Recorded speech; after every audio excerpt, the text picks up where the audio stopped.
Arizona, homeowner's best friend.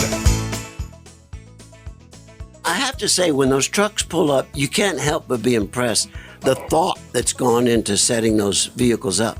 Jennifer, you've got actual pictures of these vehicles we can post, right? Yeah, I'm working on it right now. Okay. And that, where will people be able to find that? Facebook, Instagram. Okay. Twitter. At Rosie on the House. Okay. Who engineered this equipment, this truck? Well, it's interesting. Our first one, we kind of, they've been doing pure water systems in Europe for a long time, and we kind of stole some information from them. We actually bought one from over there, as a company that built that, and we put it together, and we just kind of learned from it.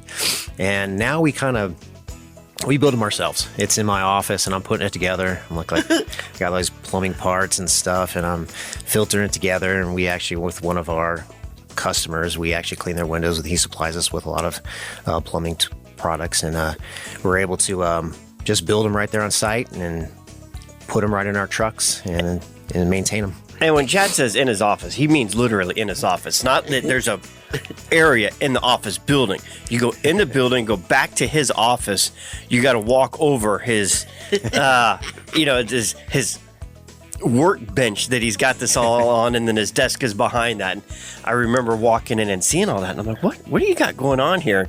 Like, well, we're trying, this new filtration system that we're modifying to fit Arizona and your vehicles, and it was pretty impressive. That was, I'm like, we need to talk about this on the radio.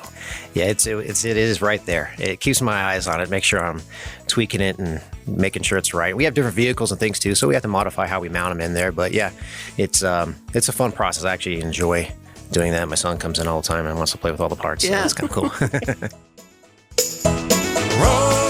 Rosie on the House, every Arizona